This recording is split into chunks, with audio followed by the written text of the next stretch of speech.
Hello friends. दोस्तों आज है 5 अगस्त। हम पढ़ रहे हैं modern Indian history. Modern Indian history के अंदर हम पढ़ रहे हैं फ्रीडम स्ट्रगल। और फिलहाल में हम जो चैप्टर के एमसीक्यू डिस्कस कर रहे हैं ये है गांधीयन एरा। इस चैप्टर के 70 एमसीक्यू मैंने लास्ट लेक्चर में डिस्कस कर लिए थे और यहाँ पे इससे आगे के एमसीक्यू में डिस्कस करने वाला हूँ। दोस्तों ये गांधी जी के बारे में मैंने बताया था कि जो इंडियन फ्रीडम स्ट्रगल चलता रहता है तो 1917 के टाइम पे ये गांधी जी जो पॉलिटिक्स रहती है इंडिया की उसमें एंट्री करते हैं और 1947 तक जब तक देश आज़ाद नहीं हो जाता ये बहुत एक्टिवली पार्टिसिपेट करते हैं और पब्लिक काफ़ी इनकी फॉलो करती है, काफ़ी इनको फॉलो करती है, मास मूवमेंट क्रिएट करते हैं और जो अंग्रेज रहते हैं देसी भाषा में कहें तो उनकी हवा टाइट कर देते हैं। तो मैं तो इतना ही कहना चाहूँगा कि वंदे मातरम, वंदे मातरम। तो चलिए इस चैप्टर के एमसीक्यू शुरू करते हैं। 70 क्वेश्चन डिस्कस कर लिए थे, इससे आगे 71 से हम स्टार्ट करते हैं। यहाँ पे आज का पहला क्वेश्चन दिया हुआ है, लिखा है असर्शन और रीजन। असर्शन दिया हुआ है खिलाफत movement started in India after the second world war. Question में बोला जा रहा है कि जो खिलाफत मूवमेंट था तो वो सेकेंड वर्ल्ड वॉर के बाद स्टार्ट हुआ था। दोस्तों ये बात गलत दी हुई है। खिलाफत मूवमेंट सेकेंड वर्ल्ड वॉर के बाद स्टार्ट नहीं होता है, फर्स्ट वर्ल्ड वॉर के बाद स्टार्ट होता है। फर्स्ट वर्ल्ड वॉर के बाद जो भी जीतने वाले कंट्रीज रहते हैं तो ऑटोमन जो एम्पायर रहता है वहाँ पे जो खलीफा का शासन रहता है तो ये लोग उसको अबोलिश करने वाले रहते हैं और गांधी जी सोचते हैं कि मुस्लिम जो कम्युनिटी है वो फेवर में आ जाए, इसलिए वो खिलाफत मूवमेंट लॉन्च कर देते हैं। तो यहाँ पे ये असर्शन दिया हुआ है कि खिलाफत movement started in India after the second world war. तो दोस्तों ये गलत दिया हुआ है। यहाँ पे रीजन यहाँ पे दिया हुआ है Gandhi ji had been one of the president of the all India Khilafat conference. तो ये बात सही है कि जो गांधी जी रहते हैं वो एक टाइम पे ऑल इंडिया जो खिलाफत कॉन्फ्रेंस रहती है उसके प्रेसिडेंट बनते हैं। तो यहाँ पे रीजन सही दिया हुआ है लेकिन असर्शन गलत दिया हुआ है। तो यहाँ पे आपका डी ऑप्शन करेक्ट हो जाने वाला है, ध्यान रखिएगा। क्वेश्चन 72 की बात करूंगा। लिखा हुआ है consider the following incident with reference to the civil disobedient movement during Indian freedom struggle. Civil disobedience movement, ठीक है, सविनय अवज्ञा आंदोलन। तो ये जो मूवमेंट रहती है इसको लेके कुछ स्टेटमेंट दी गई हैं और हमको करेक्ट स्टेटमेंट बताना है। करेक्ट स्टेटमेंट बताना है, यहाँ पे ये बताना है कि ऐसे कौन से इंसिडेंट थे जिनके कारण caused alarm among the British ruler. ठीक है, तो यहाँ पे जो मैं वेरियस अभी बातें डिस्कस करूंगा तो इनमें से ऐसी कौन से इंसिडेंट रहते हैं जिसके कारण जो ब्रिटिश रूलर रहते हैं इनके बीच में अलार्म बज जाता है कि कुछ लफड़ा होने वाला है। तो चलिए शुरू करते हैं। यहाँ पे पहली बात दी हुई है चिटगोंग आर्मरी रेड। ये मैंने कल बताया था, चिटगोंग आर्मरी रेड सूर्य सेन रहते हैं और वहाँ पे जो ढाका के अंदर चिटगोंग जगह रहती है तो वहाँ पे जो आर्म्स रहते हैं उसको कैप्चर कर लेते हैं। तो दोस्तों यहाँ पे ये सही बात दी हुई है, इसके कारण अंग्रेजों के जो ब्रिटिशर रहते हैं, ठीक है, तो यहाँ पे अलार्म बजने लगता है उनके माइंड में। सेकंड दिया हुआ है refusal of a platoon of Garhwal regiment to open fire on the batch of Khudai Khidmatgar. ठीक है, तो जो गढ़वाल रेजिमेंट के कुछ प्लाटून जो रहते हैं तो वो खुदाई खिदमतगार ये जो पर्सन रहते हैं तो इनके ऊपर गोली चलाने से मना कर देते हैं। तो दोस्तों ये बात भी सही थी। और यहाँ पे थर्ड दिया हुआ है strike of textile worker in Solapur involving attack to government building. ठीक है, तो टेक्सटाइल जो वर्कर रहते हैं सोलापुर में ये स्ट्राइक करते हैं और गवर्नमेंट बिल्डिंग्स के ऊपर अटैक कर देते हैं। तो ये बात भी सही दी हुई है। और लिखा हुआ है फोर्थ में increase the number of Muslim participant in it all provinces. ठीक है, तो यहाँ पे ये बात गलत दी हुई है कि जो मुस्लिम पार्टिसिपेंट है इनका जो नंबर है इंक्रीज करना है प्रोविंस के अंदर। तो दोस्तों यहाँ पे ये जो ऊपर के 3 ऑप्शन दिए हुए हैं ये तीनों ही ऐसे रीजन थे, ऐसे इंसिडेंट थे जिसके कारण जो ब्रिटिश रूलर थे, ठीक है, तो उनके बीच में अलार्म बज जाता है, वो इस तरह से फील करते हैं कि हमको एक्शन लेने होंगे। तो यहाँ पे आपका ए ऑप्शन करेक्ट हो जाता है। क्वेश्चन 73 की बात करूंगा। लिखा हुआ है during the Indian freedom struggle which one among the following formed earliest. दोस्तों यहाँ पे कुछ पार्टीज के नेम दिए गए हैं और यहाँ पे हमको ये बताना है कि जो यहाँ पे जो सबसे पहले जो पार्टी फॉर्म होती है तो वो कौन सी देखने को मिलती है।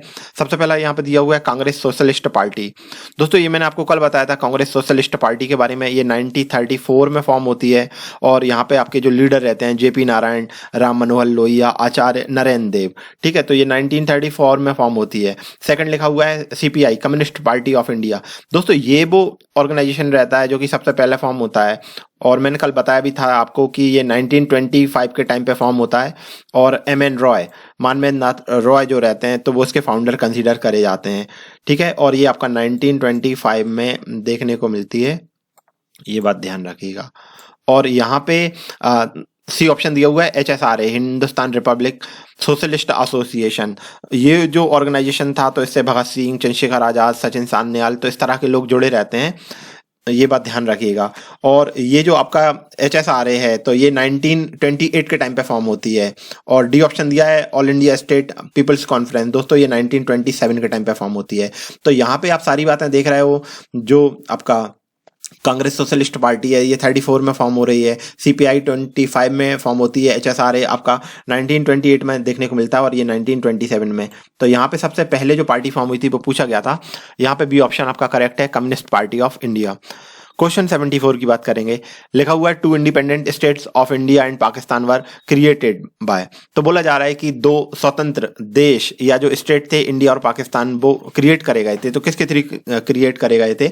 Shimla conference, Cripps proposal, the cabinet mission plan and the Indian independence act. तो दोस्तों 1947 के टाइम पे जो ब्रिटिशर रहते हैं ये एक्ट लेके आते हैं और इस तरह से इंडिया और जो पाकिस्तान रहते हैं दो सेपरेट स्टेट का फॉर्मेशन होता है इस एक्ट के थ्रू।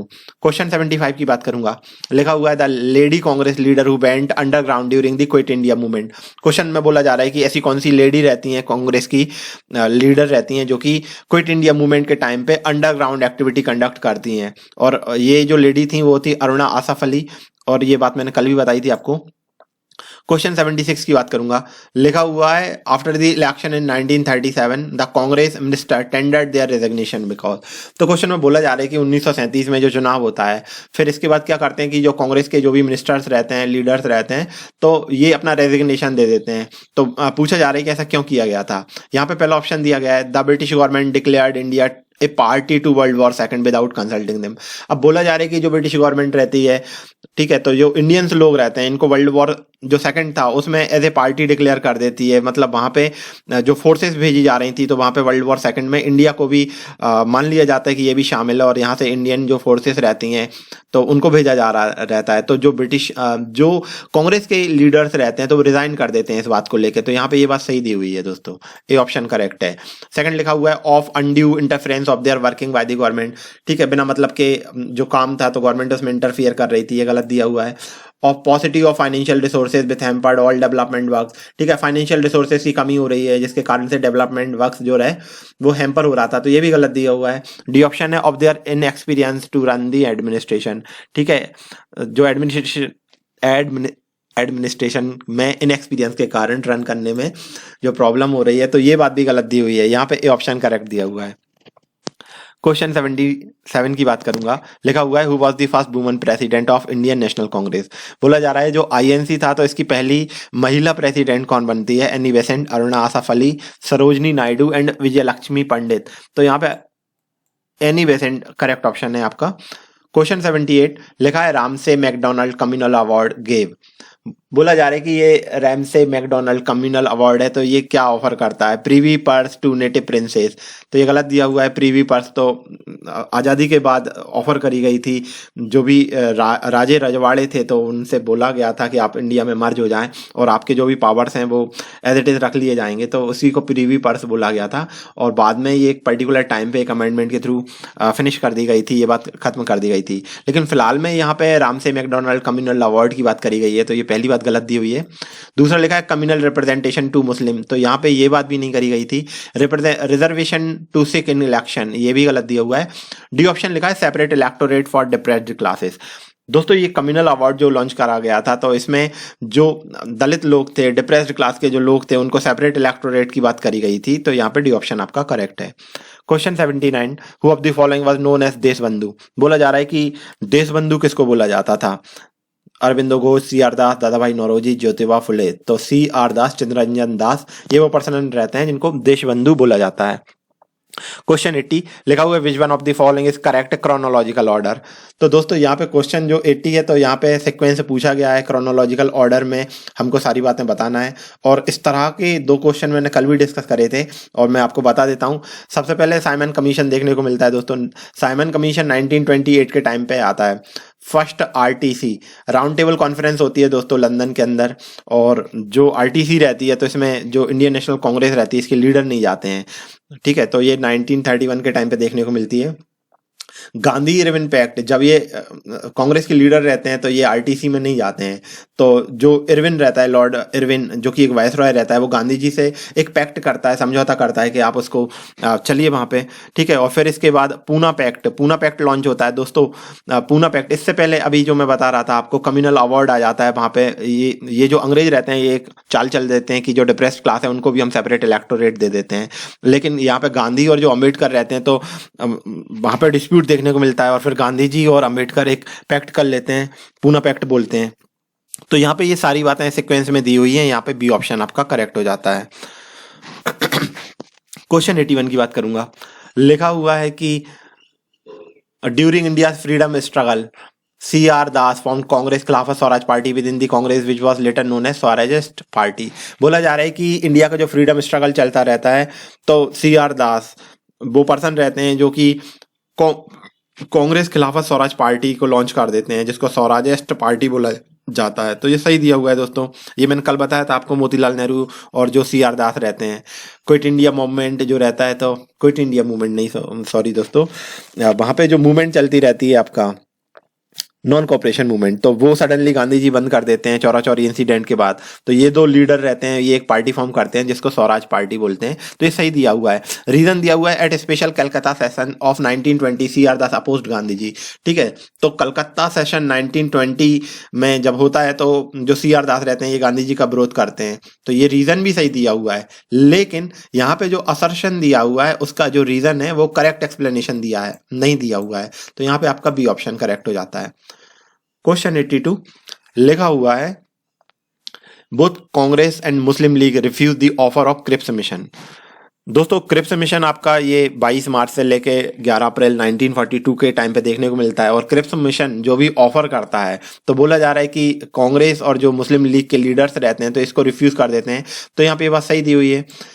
सेकंड दिया हुआ है the interim government formed in 1946 had nominees of the Congress only and not those of the Muslim league. तो दोस्तों यहाँ पे ये बात गलत दी हुई है, ठीक है, कि इंटरिम गवर्नमेंट जो फॉर्म होती है 1946 के टाइम पे, ठीक है, head nominees of the Congress only. तो यहाँ पे केवल कांग्रेस के जो लीडर्स रहते हैं वो नॉमिनीज देखने को मिलते हैं, and not those of Muslim league. तो यहाँ पे ये बात गलत दी हुई है। यहाँ पे पहली बात सही है। क्वेश्चन 83 की बात करूंगा। लिखा हुआ है in the year 1946 who among the following joined the viceroy executive council with finance portfolio. बोला जा रहा है कि यहाँ पे जो 4 पर्सन के नेम दिए गए हैं उनमें से कौन एक ऐसा है जो फाइनेंस पोर्टफोलियो, फाइनेंस जो विभाग रहता है, ठीक है, तो उसके फाइनेंस पोर्टफोलियो लेके वाइसरॉय की जो एग्जीक्यूटिव काउंसिल रहती है उसको ज्वाइन करता है। तो वो कौन था? मोहम्मद अली जिन्ना, लियाकत अली खान, नवाब सलीमुल्लाह एंड शौकत अली। तो यहाँ पे लियाकत अली खान करेक्ट ऑप्शन है आपका। क्वेश्चन 84 की बात करूंगा। लिखा हुआ during whose tenure as the viceroy of India were the great martyrs of Bhagat Singh, Rajguru and Sukhdev hanged. बोला जा रहा है कि भगत सिंह, राजगुरु और सुखदेव जब इनको हैंग करा गया था, फांसी दे दी जाती है, तो बोला जा रहा है कि उस समय कौन से वाइसरॉय का टाइम पीरियड चलता रहता है? Lord Curzon, Lord Irwin, Lord Minto and Lord Chelmsford. दोस्तों लॉर्ड इरविन का टाइम पीरियड रहता है 1931 के टाइम पे, जब ये इनको हैंग कर दिया गया था। क्वेश्चन 85 की बात करूंगा। लिखा है during Indian freedom struggle which one of the following happened earliest. दोस्तों यहाँ पे जो क्वेश्चन 85 है तो यहाँ पे फिर से कुछ बातें दी गई हैं और बोला गया है कि यहाँ पे जो भी घटना है वो सबसे पहले कौन सी देखने को मिलती है? साइमन कमीशन 1928 में देखने को मिलता है। गया सेशन ये 1922 के टाइम पे देखने को मिलता है। त्रिपुरी सेशन दोस्तों ये 1937 में देखने को मिलता है। गांधी इरविन पैक्ट 1932 के टाइम पे देखने को मिलता है। तो यहाँ पे जब आप सारी बात करते हो तो 1922 के टाइम पे गया सेशन ऑफ कांग्रेस देखने को मिलता है, जो कि सबसे पहले होता है। क्वेश्चन 86 लिखा है Rani Jhansi regiment the women regiment of Azad Hind Fauj was under whose command. बोला जा रहा है कि आजाद हिंद फौज के अंतर्गत एक रानी झांसी रेजिमेंट बनाई जाती है। तो बोला जा रहा है कि यहाँ पे जो 4 लेडी के नेम दिए गए हैं तो उसकी कमांडर किसको बनाया गया था? रानी झांसी रेजिमेंट की Usha Mehta, Annie Mascarene, Annie Besant and Lakshmi Sahgal. दोस्तों लक्ष्मी सहगल वो लेडी रहती हैं जो कि कमांडर बनाया जाता है इनको रानी झांसी रेजिमेंट का। क्वेश्चन 87 लिखा हुआ है, who among the following was elected as the president of all India Khilafat conference met at Delhi in November 1990। बोला जा रहा है कि ऑल इंडिया खिलाफत कॉन्फ्रेंस जो करी जाती है दिल्ली के अंदर नवंबर 1919 में, तो इसको प्रिसाइड कौन करता है? तो महात्मा गांधी रहते हैं। ये वो समझदार बंदे रहते हैं, ये हर एक चीज को चाल को समझ जाते हैं और सोचते हैं हिंदू और जो मुस्लिम लोग हैं इनको साथ लाने का समय आ गया है। तो ये ऑल इंडिया खिलाफत जो कॉन्फ्रेंस रहती है, मुस्लिम लोगों का सपोर्ट लेने के लिए ये कॉन्फ्रेंस करी गई थी और इसको प्रिसाइड करा था गांधी जी ने। क्वेश्चन 88 लिखा हुआ है, who among the following was not a member of the cabinet mission. ठीक है, तो यहाँ पे बोला गया कैबिनेट मिशन का जो मेंबर है वो कौन नहीं था? तो सर रेडक्लिफ। ये रेडक्लिफ के बारे में मैं आपको एक बात बता दूं। देखिए हर एक बात पे मुझे एक बात याद आ जाती है, अब मैं क्या करूं। जो रेडक्लिफ रहती है, तो दोस्तों ये रेडक्लिफ ने लाइन ड्रॉ करी थी इंडिया और पाकिस्तान के बीच में जो लाइन थी, ठीक है, तो ये रेडक्लिफ ने ड्रॉ करी थी। बाकी यहाँ पे जो 3 पर्सन के नेम दिए गए हैं वो तीनों कैबिनेट मिशन से जुड़े हुए थे। सर स्टेफोर्ड क्रिप्स, एवी अलेक्जेंडर, पैथिक लॉरेंस, तो ये वो पर्सन रहते हैं जो कि कैबिनेट मिशन से बिलोंग करते हैं। क्वेश्चन 89 लिखा हुआ है, who among the following Urdu poets was invited to the second and third RTC. Question में बोला जा रहा है कि उर्दू का एक कवि रहता है जिसको second and third RTC round table conference के अंतर्गत बुलाया गया था। तो वो पर्सन रहते हैं आपके मोहम्मद इकबाल। ध्यान रखिएगा, सी ऑप्शन करेक्ट है यहाँ पे। क्वेश्चन 90 लिखा हुआ है, what is the correct sequence of following event. यहाँ पे कुछ इवेंट के नाम दिए गए हैं, ठीक है, और यहाँ पे बोला जा रहा है कि इनको सीक्वेंस में हमको बताना है कि सबसे पहले कौन देखने को मिलता है। दोस्तों सबसे पहले आपको चंपारण सत्याग्रह देखने को मिलता है। ये मैं कई बार बता चुका हूँ। यहाँ पे 3 कटिया सिस्टम चलता रहता है। गांधी जी आ जाते हैं और कहते हैं इसको बंद करो। इंडिका का प्रोडक्शन करा रहे थे अंग्रेज जबरन में, ठीक है। तो ये जो चंपारण सत्याग्रह है दोस्तों, ये आपका 1917 के टाइम पे देखने को मिलता है यहाँ पे। फिर इसके बाद आपका नागपुर सेशन देखने को मिलता है दोस्तों। नागपुर में जो सत्याग्रह होता है ये 1923 के टाइम पे देखने को मिलता है, ठीक है। तो सबसे पहले थर्ड आ जाएगा, फिर फोर्थ देखने को मिलता है। फिर आपको बारदोली सत्याग्रह, बंबई के अंदर ये जो अंग्रेज रहते हैं ये 22% जो टैक्स रहता है उसको हाइक कर देते हैं उसमें। तो फिर बारदोली सत्याग्रह देखने को मिलता है जिसमें सरदार वल्लभ भाई पटेल पार्टिसिपेट करते हैं। बाद में उनको सरदार का टाइटल दिया था वहाँ की लेडीज ने। और सबसे लास्ट में आपको राजकोट सत्याग्रह देखने को मिलता है, ये 1939 के टाइम पे देखने को मिलता है। जब यहाँ पे आप सारी इस तरह से मैचिंग करोगे तो डी ऑप्शन करेक्ट हो जाता है।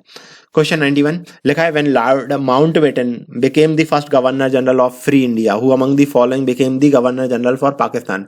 बोला जा रहा है कि जब भारत आजाद हो जाता है तो governor general of free India, ठीक है, स्वतंत्र भारत का जो पहला गवर्नर जनरल है वो लॉर्ड माउंटबेटन को बनाया गया था। बोला जा रहा है कि पाकिस्तान के अंदर इस तरह से जो गवर्नर जनरल रहता है पहला फ्री पाकिस्तान का, तो वो किसको बनाया गया था? तो यहाँ पे मोहम्मद अली जिन्ना देखने को मिलते हैं। बी ऑप्शन करेक्ट हो जाता है। क्वेश्चन 92 लिखा हुआ है, which one of the following commission committees was appointed by the British government to investigate into massacre of in Jallianwala Bagh.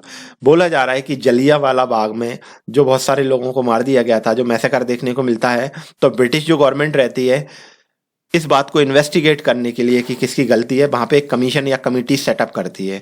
अब बोला जा रहा है कि वो कमीशन का नाम क्या रहता है? तो यहाँ पे वो हंटर कमीशन देखने को मिलता है दोस्तों, जो कि जो ब्रिटिशर रहते हैं अपॉइंट करते हैं जलियांवाला बाग मैसेकर के ऊपर। क्वेश्चन 93 लिखा हुआ है, October 26 1947 is an important date in the Indian history because of. बोला जा रहा है कि 26 अक्टूबर 1947 की जो तारीख है वो भारतीय इतिहास में बहुत ज़्यादा जरूरी मानी जाती है। तो ऐसा उस दिन क्या हुआ था? तो Maharaja Hari Singh signing of instrument of accession. तो दोस्तों ये कश्मीर का महाराजा रहता है, महाराजा हरि सिंह, ठीक है, और ये इंडिया में मर्जर करता है अपना, जिसे जो डॉक्यूमेंट साइन हुआ था उसे बोला गया था इंस्ट्रूमेंट ऑफ एक्सेशन, ठीक है। तो यहाँ पे ए ऑप्शन करेक्ट है। थोड़ी और भी डिटेल बता देना चाहता हूँ कि यहाँ पे जो कश्मीर के राजा रहते हैं हरि सिंह, जैसे ही इंडिया का पार्टीशन होता है, पाकिस्तान का पार्टीशन होता है, तो जो कश्मीर रियासत रहती है, तो यहाँ पे पाकिस्तान इनको ऑफर करता है कि हमारे अंदर मर्ज हो जाएं। इंडिया वाले भी बोलते हैं हमारे अंदर मर्ज हो जाइए, हमसे मिल जाएं। लेकिन जो महाराजा हरि सिंह हैं तो ये इसको मतलब सेपरेट एंटिटी बना के रखना चाहते थे, लेकिन जो पाकिस्तान के लोग रहते हैं तो वो समझ जाते हैं इनकी चाल को, और फाइनली जो पाकिस्तानी आर्मी रहती है वो इन पे अटैक कर देती है, और धीरे धीरे जो कश्मीर रहता है वो पाकिस्तान में जाने लगता है। तो फिर फाइनली जो हरि सिंह रहते हैं ये इंडियन गवर्नमेंट को अप्रोच करते हैं कि हमको बचा लें, और फिर बाद में ये डॉक्यूमेंट साइन करके फोर्स भेजी जाती है। तो ये डॉक्यूमेंट को बोला जाता है इंस्ट्रूमेंट ऑफ एक्सेशन। तो ये वो तारीख थी 26 अक्टूबर 1947 का टाइम देखने को मिलता है।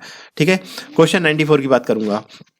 लिखा है cabinet mission was presided over bye. ठीक है, तो कैबिनेट जो मिशन रहता है, अब इसको प्रिसाइड कौन करता है, तो यहाँ पे वो पर्सन रहते हैं पैथिक लॉरेंस। ध्यान रखिएगा ये बात, पैथिक लॉरेंस कैबिनेट मिशन को हेड करते हैं। क्वेश्चन 95 लिखा है JP Narayan belong to which party. अब ये बात मैं बता चुका हूँ, कांग्रेस सोशलिस्ट पार्टी 1934 में बनाई गई थी, और जेपी नारायण, राम मनोहर लोहिया, ठीक है, तो इस तरह से जो लीडर थे वो इस पार्टी से जुड़ते हैं। 95 का यहाँ पे आपका सी ऑप्शन करेक्ट हो जाता है। 96 की बात करूंगा। लिखा हुआ है who of the following shot dead general Dyer responsible for Jallianwala Bagh massacre.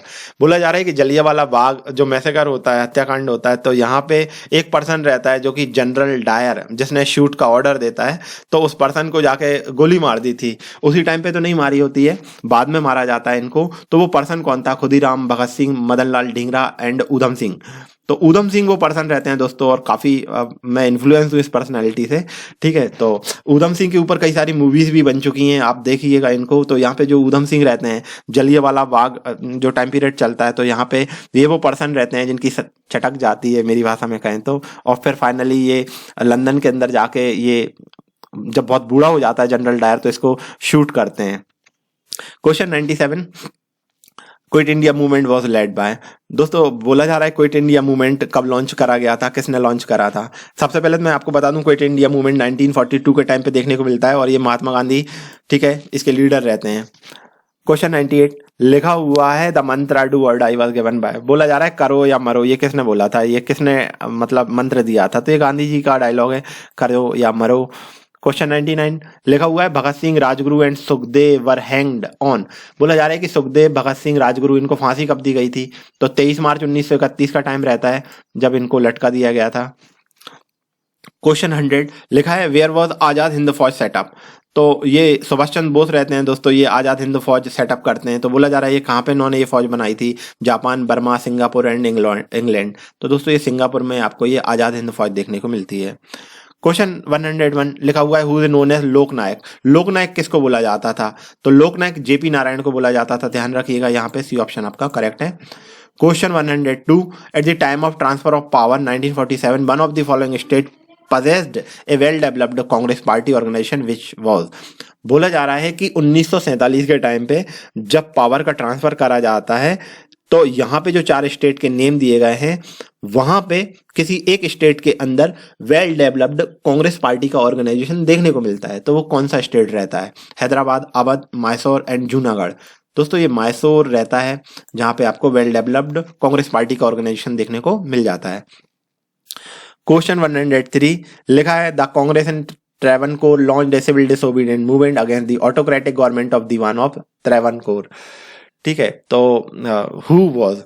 अब बोला जा रहा है कि ट्रेवनकोर में जो कांग्रेस रहती है, ये सिविल डिसोबीडिएंट मूवमेंट लॉन्च करते हैं against the autocratic government of the Dewan of Travancore state. ठीक है, तो ये ट्रेवनकोर राज्य का जो दीवान रहता है, वहां की जो गवर्नमेंट रहती है वो बहुत ज्यादा ऑटोक्रेटिक रहती है, निरंकुश रहती है, सुनती उनती नहीं है, अपने हिसाब से चलती है। ठीक है, तो यहाँ पे जो कांग्रेस रहती है ट्रेवनकोर की, ये एक सिविल डिसोबीडिएंट मूवमेंट लॉन्च करते हैं अगेंस्ट यहाँ के ऑटोक्रेटिक गवर्नमेंट के। तो बोला जा रहा है वहां का दीवान कौन था उस समय? ठीक है, तो गवर्नमेंट ऑफ दीवान ऑफ जो कि वहां पे रहता है सीपी रामास्वामी अय्यर। तो यहाँ पे आपका ए ऑप्शन करेक्ट हो जाता है, ध्यान रखिएगा। क्वेश्चन 104 की बात करेंगे। लिखा हुआ है which incident led Gandhi ji to withdraw non cooperation movement. दोस्तों ये कल मैंने बताया था, Gandhi ji non cooperation movement launch कर देते हैं और पब्लिक बहुत ज्यादा जज्बाती हो जाती है। फिर वहां पे चौरा चौरी जो इंसिडेंट है वो देखने को मिलता है, जिसके कारण गांधी जी क्या करते हैं, नॉन कॉपरेशन मूवमेंट को बंद कर देते हैं। तो यहाँ पे यही बात पूछी गई थी कि कौन सी घटना के कारण गांधी जी ने बंद कर दिया था नॉन कॉपरेशन मूवमेंट। तो उसको बोलते हैं Chaura Chauri incident, Chaura Chauri episode. Question 105 Poona pact aimed. अब ये पूना पैक्ट का क्या मकसद रहता है? तो ये मैं बता चुका हूँ, गांधी जी अम्बेडकर मीटिंग करते हैं और कम्युनल अवार्ड लॉन्च कर दिया गया था, जिसमें जो डिप्रेस्ड क्लास थी उनको मतलब सेपरेट इलेक्टोरेट दिया जा रहा था। तो यहाँ पे पूना पैक्ट किससे जुड़ा हुआ है ये बात करी जा रही है। लिखा हुआ है एट हिंदू मुस्लिम यूनिटी, तो ये गलत दिया हुआ है। To represent the lower caste, ये बात सही हुई है, सही दी हुई है। लोअर कास्ट को रिप्रेजेंट करने से जुड़ा हुआ था आपका Poona pact. At privilege to princes, ये गलत है। और टू रिव्यू द डायरकी, तो ये भी गलत है। क्वेश्चन 106 लिखा हुआ है the object of Butler committee of 1927। अब बोला जा रहा है कि ये जो बटलर कमेटी फॉर्म होती है 1927 के टाइम पे, तो ये क्यों बनाई गई थी? पहला ऑप्शन दिया है मॉडर्नाइज द इंडियन आर्मी, तो ये गलत दिया हुआ है। लिखा हुआ है मॉडर्नाइज द इंडियन एग्रीकल्चर, ये भी गलत है। Impose censorship of national press, national press के ऊपर सेंसरशिप, ये भी गलत है। और डी ऑप्शन दिया है improve the relationship between government of India and Indian princely state. ठीक है, तो यहाँ पे गवर्नमेंट ऑफ इंडिया और इंडियन प्रिंसली स्टेट के बीच में जो रिलेशनशिप थी उसको बेहतर करने के लिए बटलर कमेटी फॉर्म होती है 1927 के टाइम पे। क्वेश्चन 107 लिखा हुआ the massacre of crowd at Jallianwala Bagh at Amritsar took place. बोला जा रहा है कि जो जलियांवाला बाग में जो शूट आउट होता है, तो ये कब हुआ था अमृतसर में? 13 अप्रैल 1919 के टाइम की ये बात है दोस्तों, ध्यान रखिएगा। ये हमारी इंडियन जो हिस्ट्री है, तो वहाँ का एक बहुत ही ऐसा मूवमेंट है जो कि टॉलरेबल नहीं है, आई थिंक। क्वेश्चन 108 लिखा हुआ the second RTC at London was held in the backdrop of. बोला जा रहा है कि जो सेकंड आरटीसी होती है, राउंड टेबल कॉन्फ्रेंस होती है लंदन में, तो was held in the backdrop of, तो ये किसके कारण बैकड्रॉप क्या रहता है, बैकग्राउंड रहता है जिसके कारण से ये मीटिंग फाइनली हो पाती है? तो गांधी इरविन पैक्ट देखने को मिलता है। मैंने बताया था आपको 1932 के टाइम पे, मतलब जो पहली आरटीसी होती है तो कांग्रेस लीडर जाते नहीं है, फिर ये जो वायसराय रहता है तो वहाँ की जो ब्रिटिश गवर्नमेंट रहती है इसको समझाती है कि बात करो आप थोड़ी सी, और ये गांधी जी से बोलता है कि सर जी चलिए, तो इसको बोलते हैं गांधी इरविन पैक्ट। 1932 के टाइम पे देखने को मिलता है। क्वेश्चन 109 लिखा है Mahatma Gandhi close English compatriot during the freedom movement. अब बोला जा रहा है महात्मा गांधी का एक इंग्लिश हमवतन था, ठीक है, तो वो फ्रीडम मूवमेंट के टाइम पे इनकी अच्छी खासी दोस्ती चलती थी। ठीक है, तो वो कौन पर्सन रहता है? वो रहते हैं आपके चार्ली फ्रियर। ठीक है, तो चार्ली फ्रियर CF एंड्रयू वो पर्सन रहते हैं जो कि इंग्लिश कंपेट्रिएट थे महात्मा गांधी के। क्वेश्चन 110 लिखा है the first and last Indian to hold office as governor general of independent India. दोस्तों, भारत देश जब आज़ाद हुआ तो पहला जो गवर्नर जनरल देखने को मिलता है वो आपके लॉर्ड माउंटबेटन रहते हैं। फिर इसके बाद एक इंडियन आता है जो कि पहला इंडिपेंडेंट इंडिया का पहला और आखिरी गवर्नर जनरल रहता है, और ये पर्सन रहते हैं आपके C राजगोपालाचारी, चक्रवर्ती राजगोपालाचारी। क्वेश्चन 111 लिखा हुआ the chairman of joint parliamentary committee of the 1935 bill that led to the framing of the government of India act of 1935। बोला जा रहा है कि 1935 का government of Indian act frame करा जा रहा था, तब जो पार्लियामेंट रहती है उसकी जॉइंट पार्लियामेंट्री कमेटी की मीटिंग होती है, तो वहां पे उसको चेयरमैन कौन रहता है उसका, ये पूछा गया है। तो वहां पे आपके लॉर्ड लिनलिथगो ये जो वायसराय रहते हैं ये देखने को मिलते हैं। क्वेश्चन 112 लिखा हुआ था prime minister of England eight the time of quit India movement. बोला जा रहा है कि क्विट इंडिया मूवमेंट 1942 के टाइम पे चलता है, तो ब्रिटेन के अंदर ये प्राइम मिनिस्टर कौन रहते हैं उस समय? तो यहाँ पे विंस्टन चर्चिल देखने को मिलते हैं आपको। क्वेश्चन 113 लिखा है which Congress president negotiated with both Cripps mission and Lord Wavell. अब बोला जा रहा है कि कांग्रेस का ऐसा कौन सा प्रेसिडेंट रहता है जो क्रिप्स मिशन और जो लॉर्ड बेवल जो रहते हैं जो कि बेवल प्लान लेके आते हैं, तो बोला जा रहा है कि इनसे नेगोशिएशन कौन से कांग्रेस के प्रेसिडेंट ने करा था? तो यहाँ पे अबुल कलाम आजाद वो पर्सन रहते हैं जो कि क्रिप्स मिशन और लॉर्ड बेवल को डील करते हैं। क्वेश्चन 114 लिखा है how many seats were given to depressed class under communal award and Poona pact. अब बोला जा रहा है कि कम्युनल अवार्ड के अंतर्गत और पूना पैक्ट के अंतर्गत जो डिप्रेस सेक्शन था तो इसको कितने सीट्स अलॉट करे गए थे? कम्युनल अवार्ड में यहाँ पे ऑफर करे गए थे 71 सीट्स, और बाद में जो पूना पैक्ट देखने को मिलता है तो वहां पे 147 सीट्स ऑफर करे जाते हैं डिप्रेस्ड क्लास को। बी ऑप्शन करेक्ट हो जाता है। क्वेश्चन 115 लिखा हुआ है which among the following capitalist served as a AICC treasurer for a long time and went to jail in 1930। दोस्तों यहाँ पे AICC all India Congress committee रहती है, तो एक कैपिटलिस्ट रहता है जिसके पास मनी रहती है, वो पर्सन रहता है आपका जमनालाल लाल बजाज। तो जो कांग्रेस की जो भी मीटिंग्स होती थी तो इनको फंडिंग वगैरह देता रहता था ये पर्सन, ठीक है। बाद में इसको जेल में डाल दिया गया था 1930 के टाइम पे। तो बोला जा रहा है कि वो कौन था, GD Birla, Jamnalal Bajaj, JRD Tata and Balchand Hirachand. तो जमनालाल बजाज वो पर्सन रहते हैं जो कि कैपिटलिस्ट रहते हैं और फाइनली इनको मनी ऑफर करते रहते हैं, ठीक है। क्वेश्चन 116 की बात करूंगा। लिखा है at which place in Bihar was this session of Indian national Congress of 1922 held. एक क्वेश्चन मैंने अभी डिस्कस भी करा था कि कौन सा सेशन सबसे पहले हुआ था, तो वहां पे गया सेशन 1922 के टाइम पे बिहार के अंदर ये सेशन देखने को मिलता है 1922। क्वेश्चन 117 लिखा हुआ है who played an important role in signing of Gandhi Irwin pact. Gandhi Irwin जो पैक्ट होता है तो ये साइन होता है, तो बोला जा रहा है कोई एक इसको मीडिएट करता है, इंपोर्टेंट रोल प्ले करता है, तो वो कौन था? मोतीलाल नेहरू, मदन मोहन मालवीय, तेज बहादुर सप्रू एंड चिंतामणि। तो तेज बहादुर सप्रू वो पर्सन रहते हैं जो कि इसको इंपोर्टेंट रोल प्ले करते हैं in the signing of the Gandhi Irwin pact. Question 118 लिखा हुआ है why did Mahatma Gandhi supported the Khilafat movement. अब क्वेश्चन में बोला जा रहा है कि खिलाफत मूवमेंट को गांधी जी ने सपोर्ट क्यों करा था। अब मैं आपको ये बात बता चुका हूं। लिखा हुआ है Gandhi ji wanted to win the support of the Indian Muslim against the Britisher, ठीक है। तो ये बात सही दी हुई है। जब फर्स्ट वर्ल्ड वॉर एंड हो जाता है तो बाद में जो पार्टीज रहते हैं जो कि जीत जाते हैं, तो ऑटोमन एम्पायर को वो सोचते हैं कि यहाँ पे जो खलीफा है तो इसको हटा देते हैं, खलीफा हम फिनिश कर देते हैं खलीफा का पद। लेकिन जो मुस्लिम लोग रहते हैं तो वो उसको प्रोटेस्ट करते हैं, मना करते हैं कि ऐसा ना करिए। अब गांधी जी सोचते हैं कि इसका क्या मैं फायदा बना सकता हूं, तो यहाँ पे खिलाफत मूवमेंट लॉन्च कर देते हैं गांधी जी, ठीक है। तो गांधी जी मैं तो इनको यही सोचता हूँ कि ये एक सेंट भी थे और एक रेबल पर्सनैलिटी भी थे माइंड से, मतलब कम से कम मैं तो ऐसा मानता हूँ दोस्तों। तो यहाँ पे आपका ये ऑप्शन करेक्ट हो जाता है, ध्यान रखिएगा। बाकी सारी बातें गलत दी हुई हैं, जैसे लिखा है the khalifa had given shelter to Indian revolutionary, तो ये तो गलत कारण है। लिखा है the khalifa support Indian struggle freedom, बिल्कुल नहीं। और the khalifa was a personal friend of Gandhi ji, ये तो कुछ ज्यादा ही है। तो ये सारी बातें गलत दी हुई है। क्वेश्चन 119 लिखा है why did people gather to demonstrate at Jallianwala Bagh. अब बोला जा रहा है कि जलियांवाला बाग जो बाग था, तो वहां पे जो पब्लिक इकट्ठी होती है और प्रदर्शन कर रही रहती है, डेमोन्स्ट्रेशन करती रहती है, तो किस बात को लेकर कर रहे थे? लिखा हुआ to protest against arrest of Gandhi ji and Lajpat Rai, तो ये गलत दिया हुआ है। लिखा है to protest against the arrest of Kitchlew and Satyapal. दोस्तों ये कांग्रेस के दो लीडर रहते हैं, सत्यपाल और किचलू। तो ये दोनों लीडर को अरेस्ट कर लिया जाता है, और जो जलियांवाला बाग के टाइम पे जो पब्लिक गैदर होती है, ठीक है, तो वो प्रोटेस्ट करती है, डेमोन्स्ट्रेट करती है इस बात को लेकर। तो यहाँ पे भी ऑप्शन आपका करेक्ट हो जाता है। क्वेश्चन 122 लिखा हुआ है at which place of Bihar Gandhi ji started satyagraha movement for the first time. बोला जा रहा है कि बिहार के अंदर ऐसी कौन सी जगह रहती है जहां पे गांधी जी ने अपना पहला मूवमेंट लॉन्च करा था, जिसको बोलते हैं चंपारण सत्याग्रह, इंडिगो, तीन कटिया सिस्टम, ठीक है। तो यहाँ पे डी ऑप्शन करेक्ट है।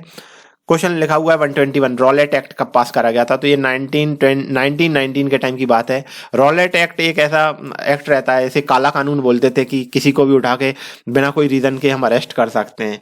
तो ये बड़ा खतरनाक एक्ट रहता है जिसका अपोज करा जाता है, और इसी के कंसिक्वेंस में अब बाद में आप देखते हैं कि जलियांवाला बाग देखने को मिलता है। 122 की बात करूंगा। क्वेश्चन लिखा है Gandhi ji launch the non cooperation movement, ठीक है। तो नॉन कॉपरेशन मूवमेंट 1920 के टाइम पे देखने को मिलता है, और फिर चौरा चौरी इंसिडेंट के बाद गांधी जी इसको बंद कर देते हैं। क्वेश्चन 123 लिखा हुआ है quit India movement began on.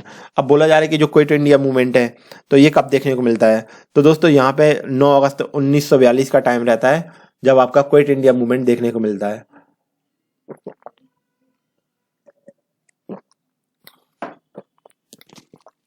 तो दोस्तों यहाँ पे ए ऑप्शन करेक्ट हो जाता है।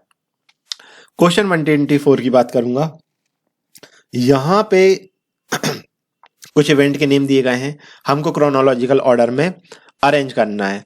सबसे पहले यहाँ पे कौन सी चीज आती है, तो सबसे पहले दोस्तों आपको CR फॉर्मूला देखने को मिलता है, ठीक है। तो सी राजगोपालाचारी, चक्रवर्ती राजगोपालाचारी 1944 के टाइम पे ये एक फॉर्मूला लेके आते हैं। तो सबसे पहले आपको 1944 के टाइम पे ये देखने को मिलता है। फिर दोस्तों आपको यहाँ पे गांधी जिन्ना डायलॉग, गांधी जी और जो जिन्ना रहते हैं तो इनके बीच में एक मीटिंग होती है, ये 1944 के टाइम पे देखने को मिलती है दोस्तों। देखिए मैं यहाँ पे लिख भी सकता हूँ बट मुझे काफ़ी प्रॉब्लम होती है लिखने में।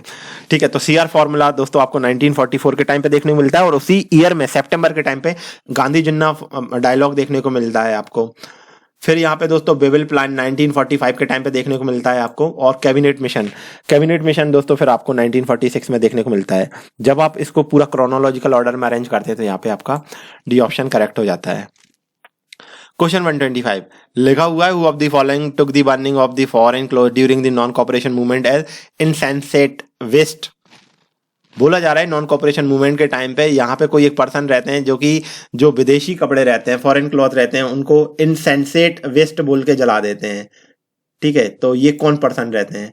यहाँ पे दोस्तों रविन्द्रनाथ टैगोर वो पर्सन रहते हैं जो कि ये जो कपड़े रहते हैं तो इनको इनसेंसेट वेस्ट करके बोल के इनको जला देते हैं। तो यहाँ पे ए ऑप्शन करेक्ट है। क्वेश्चन 126 यहाँ पे फिर से कुछ इवेंट के नेम दिए गए हैं और हमको इनके ऑर्डर बताना है। सी राजगोपालाचारी सीआर फॉर्मूला दोस्तों मैंने अभी बताया था आपको। सी राजगोपालाचारी जो फॉर्मूला था ये 1944 के टाइम पे देखने को मिलता है। ठीक है, फिर इसके बाद 1945 में आपका जो शिमला के अंदर एक समिट होता है और जो वेबल रहता है, वेबल प्लान लॉन्च करा जाता है 1945 में, तो ये बात भी सही है। और फिर यहाँ पे दोस्तों कैबिनेट मिशन आता है 1946 के टाइम पे और फाइनली माउंटबेटन प्लान देखने को मिलता है 1947 के टाइम पे। तो यहाँ पे जब आप ये पूरी मैचिंग करते हो तो सी ऑप्शन करेक्ट हो जाता है। क्वेश्चन 127 लिखा है the name of the periodical among the following published by Mahatma Gandhi during his stay in South Africa. बोला जा रहा है साउथ अफ्रीका में रहने के दौरान महात्मा गांधी एक पत्रिका को पब्लिश करते हैं तो उसको क्या बोला जाता है? Navajivan, Indian gazette, Afrikaner and Indian opinion. तो दोस्तों यहाँ पे डी ऑप्शन करेक्ट है, इंडियन ओपिनियन। दोस्तों महात्मा गांधी क्या रहता है, जब ये आपके साउथ अफ्रीका में रहते हैं तो यहाँ पे ऑलरेडी ये प्रैक्टिस कर चुके रहते हैं, मतलब इनको ह्यूमिलेट करा जाता है और वहाँ पे वो एक्शन लेते हैं ब्रिटिशर के अगेंस्ट। जब ये इंडिया में आते हैं तो वो देखते हैं कि ये तो सेम टू सेम प्रॉब्लम है, तो फिर ये अपना फॉर्म में आ जाते हैं और हर एक बॉल पे सिक्स हिट करते हैं। क्वेश्चन 128 की बात करूंगा। लिखा है in which of the following did Sardar Vallabh Bhai Patel play a leading role. Bardoli Satyagraha दोस्तों, बारदोली सत्याग्रह मैंने आपको बताया था कि बंबई के अंदर जो टैक्स रहता है उसको हाइक कर देते हैं, 22% हाइक करी जाती है और बाद में सरदार वल्लभ भाई पटेल आते हैं, मीडिएट करते हैं। ठीक है, जिसके कारण जो लेडीज रहती हैं तो वो इनको सरदार का टाइटल देती हैं। तो बोला जा रहा है सरदार वल्लभ भाई पटेल एक लीडिंग रोल प्ले करते हैं किस सत्याग्रह के अंदर, ये सब देखने को मिलता है। तो यहाँ पे बारदोली सत्याग्रह आपका सी ऑप्शन करेक्ट हो जाता है। क्वेश्चन 129 लिखा है a large crowd gathered in a Jallianwala Bagh. ठीक है, तो ये तो गलत लिखा हुआ है, जो भी है लिखा है large public gathered in the Jallianwala Bagh at Amritsar on 13 April 1919 to protest against the arrest of. दोस्तों अभी मैंने बताया था कि जलियांवाला बाग में जो भीड़ इकट्ठी हुई थी 13 अप्रैल 1919 के टाइम पे, ये क्यों देखने को मिलती है? तो यहाँ पे दो लीडर रहते हैं कांग्रेस के, doctor Saifuddin and doctor Satyapal Kitchlew, तो इनको अरेस्ट कर लिया गया था, जिसके कारण से ये जो पब्लिक है वो इकट्ठी होती है और फिर जो जनरल डायर रहता है वो वहां पे शूट का ऑर्डर दे देता है। क्वेश्चन 130 की बात करूंगा। लिखा हुआ है कि the date April 6 1930 is known as Indian history for. ठीक है, तो बोला जा रहा है 6 अप्रैल 1930 का जो दिन है भारतीय इतिहास में इसका एक इंपॉर्टेंस है। तो इस दिन क्या हुआ था खास? दोस्तों इस समय आपका दांडी मार्च बाय महात्मा गांधी ये देखने को मिलता है। मैं आपको थोड़ा बता देता हूँ, थोड़ा सा और बैकड्रॉप बताता हूँ। होता क्या है कि गांधी जी साबरमती आश्रम में बैठे रहते हैं, 12 मार्च 1930 का टाइम रहता है। ठीक है, और इनको माइंड में एक बात लग जाती है कि जो ब्रिटिशर हैं ये सॉल्ट के ऊपर भी टैक्स लगाते हैं, मोनोपोली है और जो इंडियन लोग हैं इनको सॉल्ट बनाने नहीं देते, और जो सॉल्ट है एक ऐसी चीज़ है कि खाने में इसको ज़रूरत पड़ती है। ठीक है, तो यहाँ पे जो ब्रिटिशर रहते हैं वो उस पर मोनोपोली लेके चलते हैं। तो 12 मार्च 1930 के टाइम पे गांधी जी साबरमती आश्रम से निकलते हैं और अपने जो 78 फॉलोअर रहते हैं उनको लेके दांडी जाते हैं और दांडी पे जाके वो सॉल्ट हाथ में लेकर उसको ये रूल ब्रेक कर देते हैं। तो इसको बोला जाता है दांडी मार्च। और ये जो दांडी मार्च है ये 24 डेज चलता है। ठीक है, 12 मार्च से लेके आपका 6 अप्रैल के बीच में, और 6 अप्रैल के दिन ये दांडी में जाके रूल को ब्रेक करते हैं। तो बोला जा रहा है कि वो कौन सा खास दिन रहता है 6 अप्रैल 1930 के दिन। तो वो गांधी जी दांडी पहुंच के जो सॉल्ट रहता है उसको हाथ में लेके रूल ब्रेक करते हैं, तो उसे दांडी मार्च बाय महात्मा गांधी यहाँ पे करेक्ट ऑप्शन हो जाता है। क्वेश्चन 131 की बात करूंगा। लिखा हुआ है in which of the following struggle Mahatma Gandhi was related to industrial workers. ठीक है, तो यहाँ पे कौन सा एक स्ट्रगल है जहाँ पे महात्मा गांधी इंडस्ट्रियल वर्कर के फेवर में काम करते हैं। तो यहाँ पे अहमदाबाद मिल स्ट्राइक देखने को मिलती है दोस्तों, ये मैंने कल बताया भी था। यहाँ पे पहली बार गांधी जी रहते हैं अपनी हंगर स्ट्राइक के ऊपर बैठ जाते हैं। ठीक है, और यहाँ पे जो प्लेग बोनस देते थे अहमदाबाद के लोगों के लिए, यहाँ पे जो मिल ओनर रहते हैं, बाद में वो मना कर देते हैं। तो फिर यहाँ पे गांधी जी पहुंचते हैं और फाइनली ये शॉर्ट आउट करते हैं इस प्रॉब्लम को। क्वेश्चन 132 की बात करूंगा। लिखा हुआ है in the wake of quit India movement the British and Muslim in their common hated for the Congress close to each other. दोस्तों यहाँ पे असर्शन और रीजन दिया हुआ है। अब असर्शन और रीजन की मैं बात बता दूं दोस्तों, तो यहाँ असर्शन में लिखा हुआ है कि क्विट इंडिया मूवमेंट जब चल रहा रहता है तो जो ब्रिटिशर रहते हैं और जो मुस्लिम लोग रहते हैं, इनका मतलब कॉमन हेट थी कांग्रेस के लीडर के लिए, तो इस कारण से ये पास में आ गए थे। तो सही बात है, मतलब जो ब्रिटिशर रूलर थे तो वो तो चिढ़ ही रहे थे कांग्रेस के ऊपर। ठीक है, और जो मुस्लिम थी तो मुस्लिम लीग और आईएनसी इनके बीच में भी मतलब गैप चल रहा था, इनके बीच में मतलब कॉमन एजेंडा नहीं था, तो ये दोनों एक दूसरे से चिढ़ रहे थे। तो बोला जा रहा है कि ये पास में आ जाते हैं इस वजह से ब्रिटिशर और मुस्लिम लीडर्स। ठीक है, तो ये सही बात दी हुई है दोस्तों। अब रीजन दिया है Jinnah acted as staunch ally of the British government and told Muslim to keep away from the Congress movement. अब जो जिन्ना रहता है वो जो ब्रिटिश गवर्नमेंट रहती है उसका एक कट्टर समर्थक की तरह बिहेव करता है, और जो मुस्लिम लीडर्स रहते हैं तो उनसे बोल देता है कि आपको जो कांग्रेस के जो मूवमेंट चल रहा है 1942 के टाइम पे क्विट इंडिया मूवमेंट, तो आपको उससे दूर रहना है। तो ये बात भी सही है। तो यहाँ पे असर्शन और रीजन दोनों सही दिए हुए हैं और एक्सप्लेनेशन भी सही दिया हुआ है। क्वेश्चन 133, यहाँ पे मैचिंग करना है हमें। एक तरफ कुछ इवेंट के नेम दिए गए हैं और दूसरी तरफ जो वॉइस राय या जो पर्सनैलिटी उससे जुड़ी हुई थी वो हमें बताना है। सबसे पहले मैं बात करूंगा अगस्त डिक्लेरेशन। दोस्तों ये अगस्त डिक्लेरेशन ये आपको मॉन्टेग्यू के टाइम पे देखने को मिलती है। इसके बाद आपका आता है अगस्त ऑफर। अगस्त ऑफर लॉर्ड लिन लिथगो वाइसरॉय रहता है तब देखने को मिलता है। इसके बाद अगस्त रेजोल्यूशन ये गांधी जी के टाइम पे देखने को मिलता है। और direct action, direct action Mohammad Ali Jinnah, जब जो पाकिस्तान की डिमांड नहीं मानी जाती, मुस्लिम लीग की डिमांड नहीं मानी जाती कि मुस्लिम लीग की डिमांड को नहीं माना जाता कि पाकिस्तान एक सेपरेट कंट्री के तौर पे बना देना चाहिए, क्योंकि सारे लोग चाह रहे थे कि एक ही कंट्री रहना चाहिए, लेकिन जो मुस्लिम लीग थी वो चाह रही थी कि पाकिस्तान एक अलग कंट्री बने। तो जब ये माना नहीं जाता ऑफर को, तो डायरेक्ट एक्शन डे लॉन्च कर देते हैं मोहम्मद अली जिन्ना। और मैंने बताया था कि इस दिन बहुत भयंकर तरीके से दंगे देखने को मिलते हैं। एक मूवी है हे राम, आप वो मूवी देखिए तो उसमें थोड़ा सा सीन दिखाया गया है कि किस तरह से उस दिन दंगे देखने को मिलते हैं। तो यहाँ पे जब ये सारी आप मैचिंग करोगे तो ए ऑप्शन करेक्ट है। दोस्तों मैं मूवीज तो बहुत सारी देखता हूँ, लेकिन मैं हमेशा उसको रिलेट करता रहता हूँ कि यहाँ पे क्या बात बताई गई है। क्वेश्चन 134 की बात करूंगा। लिखा है with which of the following movement was Gandhi ji not associated. अब बोला जा रहा है कि यहाँ पे जो मूवमेंट के नेम दिए गए हैं गांधी जी किससे जुड़े हुए नहीं रहते हैं। लिखा है खिलाफत मूवमेंट, ठीक है, ये तो गांधी जी लेके आते हैं मुस्लिम लोगों को साथ में। इंडिविजुअल सत्याग्रह मूवमेंट, इससे भी जुड़े हुए थे, ठीक है, गांधी जी बोलते हैं इंडिविजुअल सत्याग्रह करिए आप। Quit India movement Gandhi ji के टाइम पे देखने को मिलता है। स्वदेशी मूवमेंट, दोस्तों ये स्वदेशी मूवमेंट 1905 के टाइम पे देखने को मिलता है, जब ये बंगाल का पार्टीशन कर देते हैं, और इस समय गांधी जी रहते ही नहीं है इंडिया के अंदर। ठीक है, तो यहाँ पे डी ऑप्शन आपका करेक्ट हो जाता है। क्वेश्चन 135 लिखा है the main reason for the boycott of Simon commission और इन इंडिया। अब बोला जा रहा है कि साइमन कमीशन का इंडिया के अंदर बायकॉट होता है। क्यों होता है? क्योंकि इसके अंदर सारे जो इंग्लिशमैन रहते हैं, इंडियन को कोई रिप्रेजेंटेशन नहीं दी जाती, इसके कारण से इसका अपोज करा जाता है। तो यहाँ पे 135 का आपका बी ऑप्शन करेक्ट हो जाता है। क्वेश्चन 136 लिखा हुआ है dyarchy was first introduce in India under. अब बोला जा रहा है कि इंडिया के अंदर डायरकी सिस्टम लाया गया था, ठीक है, द्वैध शासन बोलते हैं इसको, दो तरह से शासन होता है। तो ये बोला जा रहा है डायरकी इंडिया में इंट्रोड्यूस करी जाती है। कब करी गई थी? मॉन्टेग्यू चेम्सफोर्ड रिफॉर्म आता है 1919 के टाइम पे, जहां पे इंडिया के अंदर जो प्रोविंस रहती है वहां पर डायरकी सिस्टम लॉन्च कर दिया जाता है। क्वेश्चन 137 लिखा है पूना पैक्ट किसके बीच में साइन होता है? तो ये तो मैं कई बार बता चुका हूँ, गांधी जी, अंबेडकर, जो डिप्रेस्ड क्लास को रिजर्वेशन रहता है उसको लेके इनके बीच में ये पैक्ट साइन होता है, जैसे पूना पैक्ट बोलते हैं। क्वेश्चन 138 यहाँ पे फिर से कुछ इवेंट के नेम दिए गए हैं और उनको हमें क्रोनोलॉजिकल ऑर्डर में अरेंज करना है। तो दोस्तों सबसे पहले यहाँ पे सिविल डिसोबीडियंट मूवमेंट देखने को मिलता है। ये मैंने बताया था, गांधी जी साबरमती आश्रम में बैठ के दांडी मार्च करते हैं और फिर वहां पे सिविल डिसोबीडियंट मूवमेंट लॉन्च कर देते हैं। और ये आपका अप्रैल 1930 के टाइम पे ये मूवमेंट लॉन्च करा जाता है। ठीक है, फिर दोस्तों यहाँ पे इंडिविजुअल जो सत्याग्रह था, इंडिविजुअल सत्याग्रह आपको दोस्तों 1940 के टाइम पे देखने को मिलता है, तो यहाँ पे ये बात भी ध्यान रखिएगा। यहाँ पे फिर आता है दोस्तों आपका क्रिप्स मिशन। क्रिप्स मिशन आपको 1942 के टाइम पे देखने को मिलता है। ठीक है, और क्विट इंडिया मूवमेंट ये भी आपका 1942 के टाइम पे देखने को मिलता है, लेकिन क्रिप्स मिशन पहले होता है। क्विट इंडिया मूवमेंट आपको सितंबर में देखने को मिलता है और क्रिप्स मिशन मार्च 1942 के टाइम पे देखने को मिलता है। जब ये आप सारी की सारी मैचिंग करोगे तो यहाँ पे ए ऑप्शन करेक्ट हो जाता है। क्वेश्चन 139 लिखा है the freedom fighter who died in jail due to hunger strike. बोला जा रहा है कि जेल के अंदर भूख हड़ताल पे एक फ्रीडम फाइटर था जिसकी डेथ हो जाती है भूख हड़ताल करने के कारण। तो वो कौन रहते हैं? भगत सिंह, बिपिन चंद्र पाल, जतिन दास, सुभाष चंद्र बोस।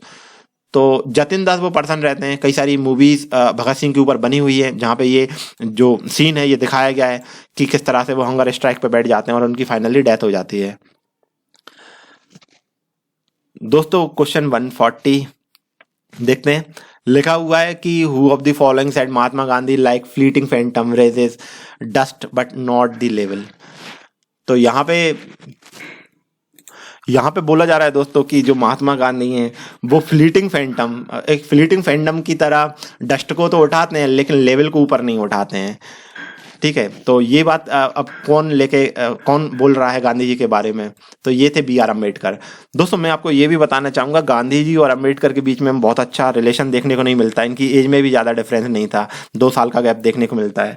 ठीक है, और महात्मा गांधी भी अच्छे स्मार्ट बंदे रहते हैं, पढ़े लिखे समझदार बैरिस्टर रहते हैं, और अम्बेडकर तो फिर आप जानते ही हैं कॉन्स्टिट्यूशन फ्रेम कराए, तो ये बंदा भी खतरनाक था। ठीक है, तो गांधी जी सभी को लेके चल रहे थे, लेकिन अम्बेडकर का ये कहना था कि डिप्रेस्ड जो सेक्शन है, हरिजन जो लोग हैं, आप उनको मतलब ज़्यादा लेके नहीं चल रहे। तो बाद में गांधी जी फिर हरिजन करने लगते हैं, हरिजन नाम देते हैं जो डिप्रेस्ड क्लास रहता है। ठीक है, तो यहाँ पे उन्हीं को अम्बेडकर ये स्टेटमेंट दे देते हैं कि गांधी जी एक फ्लीटिंग फैंडम की तरह धूल तो उठाते रहते हैं बार बार, लेकिन लेवल ऊपर नहीं करते हैं। ठीक है, क्वेश्चन 141 की बात करूंगा। लिखा है the province where the Indian national Congress could not get absolute majority during the general election of 1937। बोला जा रहा है 1937 का जो जनरल इलेक्शन है, तो वहां पे जो आईएनसी थी, इंडियन नेशनल कांग्रेस, तो किसी एक प्रोविंस में उसको एब्सोल्यूट मेजोरिटी नहीं मिलती है। तो बोला जा रहा है वो कौन सी प्रोविंस रहती है? बम्बई, असम, उड़ीसा एंड बिहार। तो यहाँ पे आपका बी ऑप्शन करेक्ट हो जाता है, आसाम। क्वेश्चन 142 यहाँ पे फिर से इवेंट को हमें क्रोनोलॉजिकल ऑर्डर में अरेंज करना है, तो चलिए देख लेते हैं। सबसे पहले यहाँ पे दोस्तों चंपारण सत्याग्रह देखने को मिलेगा 1917 के अंदर, तिनकटिया system, Indigo production, Gandhi ji आ जाते हैं। ठीक है, फिर आपका रॉलेट सत्याग्रह देखने को मिलता है, ये 1919 के टाइम पे देखने को मिलता है दोस्तों। और फिर जलियांवाला बाग जो मैसेकर रहता है, जलियांवाला बाग मैसेकर 13 अप्रैल 1919 को देखने को मिलता है, जनरल डायर गोली चलवा देता है। और फिर जो गांधी जी रहते हैं वो नॉन कॉपरेशन मूवमेंट लॉन्च कर देते हैं, और बाद में नॉन कॉपरेशन मूवमेंट के अंदर ही चौरा चौरी इंसिडेंट हो जाता है, जिसमें चौरा चौरी के अंदर कई सारे जो पुलिस वाले रहते हैं थाने के अंदर उनको बंद करके आग लगा दी जाती है। तो ये इंसिडेंट देखने को मिलता है। तो जब ये आप सारी मैचिंग करोगे तो यहाँ पे सी ऑप्शन करेक्ट हो जाता है।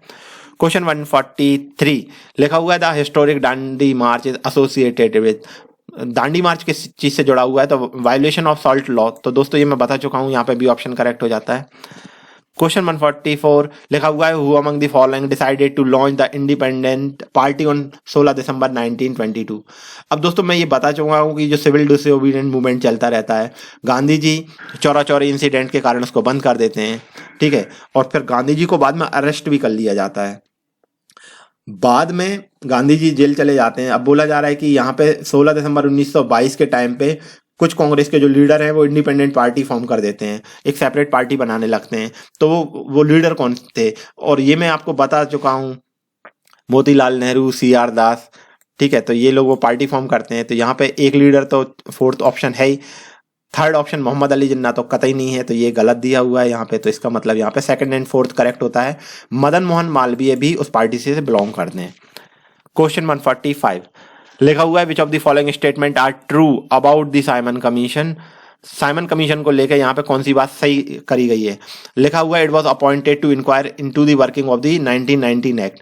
1919 में एक एक्ट आया था, वो किस तरह से काम कर रहा है, इसकी इंक्वायरी करने के लिए रॉलेट जो एक्ट साइमन कमीशन जो था वो अपॉइंट करा गया था। सही बात है, लिखा है सर जॉन साइमन इसको हेड करते हैं, ये भी सही है। और it recommended A federal form of government, बोला जा रहा है कि ये फेडरल फॉर्म ऑफ गवर्नमेंट को सपोर्ट करता है, उसकी रिकमेंडेशन देता है, तो ये बात भी सही है। और लिखा है it was opposed by Indian leaders, तो ये तो मैं कई बार बता चुका हूँ कि साइमन कमीशन का जो इंडियन लीडर्स रहते हैं आईएनसी के, वो सारे लोग बहुत अपोज करते हैं क्योंकि वहां पे सारे व्हाइट मैन रहते हैं। तो यहाँ पे आपका all the above, D option correct हो जाता है। क्वेश्चन 146 लिखा है select the correct chronological order, तो यहाँ पे हमको फिर से क्रोनोलॉजिकल ऑर्डर बताना है। दोस्तों ये जितने भी मूवमेंट, जितने भी सत्याग्रह, ये सारे आपको इनकी डेट बिल्कुल याद होना चाहिए, क्योंकि क्वेश्चन में आपको किसी एक पर्टिकुलर मूवमेंट के बारे में क्वेश्चन ना पूछ के इनकी क्रोनोलॉजिकल ऑर्डर पूछ सकते हैं, तो इसका मतलब आपको डिटेल में पता होना चाहिए सभी कुछ। यहाँ पे पूना पैक्ट दोस्तों मैं बार बार बता रहा हूँ, अम्बेडकर गांधी जी के बीच में देखने को मिलता है 1932 के टाइम पे। और फिर यहाँ पे आपका क्विट इंडिया मूवमेंट 1942 के टाइम पे देखने को मिलता है। शिमला कॉन्फ्रेंस 1945 के टाइम पे देखने को मिलती है, बेवेल प्लान लॉन्च होता है। और कैबिनेट मिशन ये आपका 1946 के टाइम पे देखने को मिलता है। जब ये आप सारी मैचिंग करोगे तो यहाँ पे ए ऑप्शन करेक्ट हो जाता है।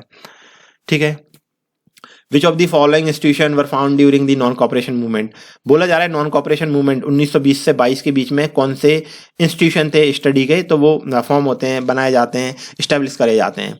काशी विद्यापीठ, से ये गलत दिया हुआ है। गुजरात विद्यापीठ, हाँ ये बना था दोस्तों।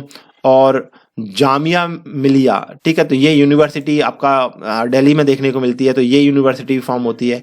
काशी हिंदू विश्वविद्यालय, तो ये नहीं है। यहाँ पे सेकंड एंड थर्ड ऑप्शन आपका करेक्ट दिया हुआ है। क्वेश्चन 148 लिखा है which one of the following was favoured by Nehru but not favoured by Gandhi ji. अब बोला जा रहा है कि गांधी मतलब नेहरू जी किसी चीज को फेवर करते हैं लेकिन गांधी उस चीज को फेवर नहीं करते हैं, तो कौन सी बात थी? Truth, non violence, untouchability and heavy industrialisation.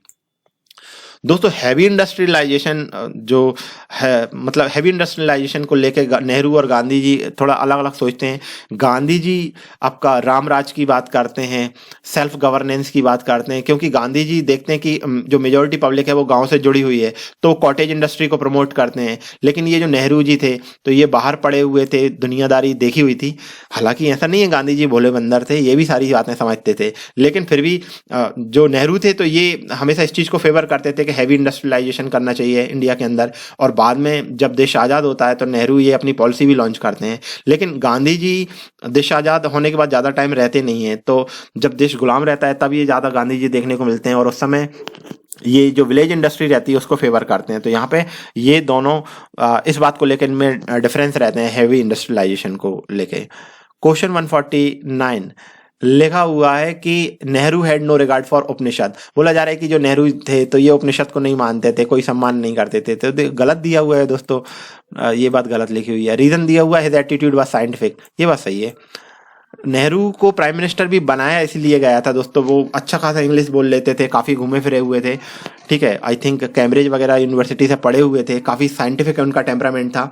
और बार बार बोला जाता है कि सरदार वल्लभ भाई पटेल को पीएम बनाया जाना था, नेहरू को किसी ने अप्रोच नहीं करा था, लेकिन इसके बावजूद भी जो गांधी जी रहते हैं वो कहते हैं कि नहीं, नेहरू को पीएम बनाया जाएगा। तो ये रीज़न थे मतलब उनकी पर्सनैलिटी के अंदर, ठीक है। तो यहाँ पे आपका डी ऑप्शन करेक्ट हो जाता है, ए ऑप्शन यहाँ पे गलत दिया हुआ है और रीजन यहाँ पे सही दिया हुआ है। क्वेश्चन 150 लिखा हुआ है who among the following Pakistani national was awarded Bharat Ratna by the Indian government. बोला जा रहा है पाकिस्तान का कौन सा पाकिस्तानी नेशनल रहता है जिसको इंडियन गवर्नमेंट भारत रत्न देती है? खान अब्दुल गफ्फार खां, ये वो पर्सन रहते हैं, खुदाई खिदमतगार बोलते हैं इनको, ठीक है। तो ये रेड ड्रेस में रहते थे, इनको भारत रत्न दिया गया था। क्वेश्चन 151 लिखा है in Delhi Congress session of 14 June 1947 the resolution of India partition was passed, the session was presided over by. बोला जा रहा है 14 जून 1947 को कांग्रेस का दिल्ली सेशन होता है जहां पे resolution for India partition was passed, India का जो बंटवारा होता है भारत पाकिस्तान का वो पास कर दिया जाता है। तो ये जो मीटिंग रहती है कांग्रेस की, इसको प्रिसाइड कौन करता है? तो यहाँ पे राजेंद्र प्रसाद देखने को मिलते हैं। क्वेश्चन 152 लिखा हुआ है who declared every blow that is hard on my back will be a nail in the coffin of the British empire. दोस्तों आपका लाला लाजपत राय रहते हैं, तो ये प्रोटेस्ट करते रहते हैं और बाद में इनके सर के ऊपर लाठियां मार दी जाती हैं, जिसके कारण उनकी डेथ होती है। तो लाला लाजपत राय उस समय बोलते हैं कि हर एक जो चोट तुम मुझको पहुंचा रहे हो तो ये जो ब्रिटिश एम्पायर है उसके कफन में आखिरी कील साबित होगा। तो ये ऐसा स्टेटमेंट देते हैं। तो बोला जा रहा है ऐसा किसने बोला था, तो ये लाला लाजपत राय रहते हैं। और सैंडर्स करके वो ब्रिटिशर रहता है जो कि इनके सर पे मतलब चोट पहुंचाता है और बाद में भगत सिंह उसको शूट करते हैं। क्वेश्चन 153 लिखा हुआ है who were directly related to Poona pact of 1932। अब 1932 में जो पूना पैक्ट होता है तो ये डिप्रेस्ड क्लासेस को रिजर्वेशन को लेकर ये बात करी गई थी। तो यहाँ पे आपका डी ऑप्शन करेक्ट है। क्वेश्चन 154 लिखा हुआ है who is the author of autobiography the Indian struggle. The Indian struggle ये किसकी ऑटोबायोग्राफी देखने को मिलती है, तो यहाँ पे सुभाष चंद्र बोस करेक्ट ऑप्शन हो जाता है। क्वेश्चन 155 लिखा है there is going to a revolution here and we must get out quick, who said it. अब बोला जा रहा है कोई एक वायसराय रहता है जो कि ये कह रहा है कि इंडिया के अंदर फिर से एक रेवोल्यूशन होने वाला है और हम सबको इससे बाहर निकलना होगा जल्दी से जल्दी। तो ऐसा किसने बोला था, Stafford Cripps, Lord Pethick Lawrence, Lord Wavell and A B Alexander. तो लॉर्ड वेवल इस तरह से बोलते हैं। और दोस्तों आज का last question, who was nominated president of the Indian national Congress after the resignation of Subhash Chandra Bose.